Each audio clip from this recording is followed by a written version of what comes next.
최근 윤석열 대통령이 보이는 정책들은 기존 우파 진영의 입장과는 거리가 너무 먼 정책들을 시행하고 있습니다. 정말 최악이라 느끼는 부분은 정책도 우파스럽지 않은데 홍보 방식이나 이미지를 만들어가는 과정 자체는 또 과하다 싶을 정도로 우파스럽다는 겁니다. 예전부터 가지고 있던 생각으로 옳은 말은 절대적으로 지루할 수밖에 없다는 것입니다. 왜냐하면 너무 당연한 말이고 이미 안다고 느끼는 것들 뿐이거든요. 심지어 그런 내용들로 가르치려 된다? 무조건 반감만 생깁니다. 중학생만 지나도 훈계하고 선도하는 게 쉽지가 않아지는데 머리 다 큰 성인이 그런 뻔한 말 한다고 듣는 척이라도 할까요? 하지만 우파에서는 놀랍게도 이런 방식과 스탠스를 고수하고 있습니다. 사실 이런 스탠스를 계속 유지하는데도 정당이 살아있고 대통령까지 됐다는 게 그저 기적에 가까울 따름이고 시대의 시선인들이 합심하여 이를 지켜주었다고 저는 생각합니다. 무튼 이런 상황에서 우파 진영의 가장 좌파스러운 인물이 등장했습니다. 바로 한동훈입니다. 실제로 기업 총수들부터 시작해서 박근혜 대통령까지 감옥에 들어가게 만든 장본인이기도 하죠. 이렇게 보면 정말 우파 진영에 스파이가 심어졌다고 생각이 들 정도이긴 합니다. 하지만 제 생각은 조금 다릅니다.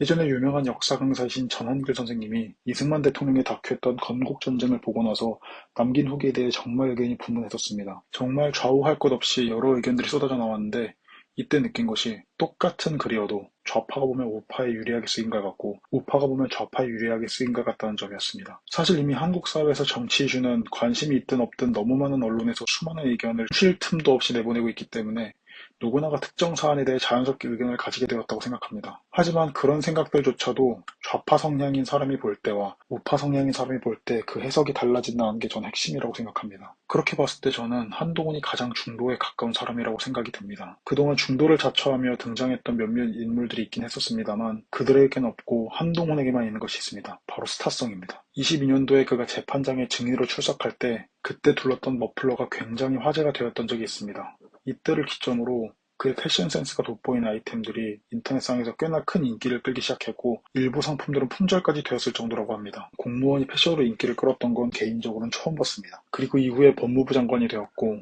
이후에 청문회나 대정부 질의에서 보여준 그의 논리정연했던 언변은 그를 단숨에 대선 후보로 거론이 될 정도로 큰 인기를 얻게 됩니다. 그렇게 얻은 인기와 명성으로 이번 총선에서는 국민의힘 비대위원장까지 됐었지만 아시다시피 결과는 그다지 좋지 못했습니다. 그리고 최근에는 윤석열 대통령과의 불화설과 더불어 좌파 프레임까지 씌워지며 국민의힘 당내의 불화설의 중심에 서 있게 되었습니다. 저는 매 선거철마다 양당의 공약과 해당 후보자들의 이력에 대해서는 그래도 한 번 읽어보는 편입니다. 하지만 박근혜 전 대통령의 탄핵 이후로는 우파 진영에서 나오는 정책들조차도 이제는 거의 좌파색이 짙게 느껴지는 정책들만 나오고 있습니다. 길지 않은 투표 경험이지만 그만큼 사회가 크게 변했다고 저는 생각합니다. 지금은 사실상 정책보다는 인기 투표에 가까운 수준의 정치로 변모해가고 있다는 생각이 듭니다. 이렇게 변해버린 시점에서 저는 한동훈의 등장 그리고 그의 당적이 우파로 시작이 되었다는 게 차라리 다행이라고 생각이 듭니다. 그동안 우파에서도 수많은 똑똑한 정치인들이 있었지만 대중들을 설득하는 데 있어서 가장 부족했던 것이 저는 스타성이라고 생각합니다. 그가 여지껏 여러 매체에서 보여준 모습들은 우파에서는 한 번도 본 적이 없었던 모습이었습니다. 그리고 사실 대중들은 내용을 중요하게 여기지 않는 것을 넘어서 아예 읽으려고도 보려고도 하지 않습니다. 왜냐하면 말하는 주체가 매력적이지 않기 때문입니다. 하지만 이번엔 다르다 느끼는 것이 한동훈이 매체에 나와서 어떤 말을 하든 간에 매번 이슈가 되고 있습니다. 그는 이미 사람들의 관심을 받고 있다는 뜻입니다. 그동안 우파에서 사람들의 이목을 끌었던 정치인들은 대부분 논란과 사건의 중심인 경우밖에 없었습니다. 그들의 말에는 아무도 귀를 기울이지 않았습니다.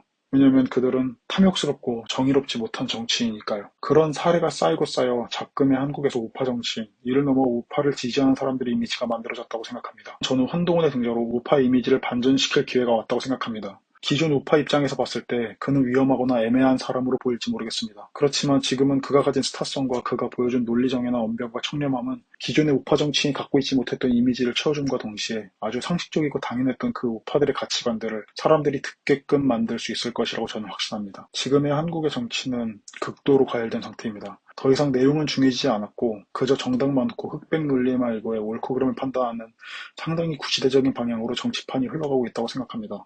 저는 이런 상황일수록 똑똑한 박사님보다는 이목을 끄는 연예인의 역할을 해낼 수 있는 사람이 더 중요하다고 생각합니다. 이런 상황일수록 이목을 끌고 대중들의 가슴에 메시지를 전달하는 역할이 훨씬 중요하다고 생각합니다. 물론 그 연예인의 역할을 해내는 사람이 박사님만큼 똑똑해야겠지만 말입니다.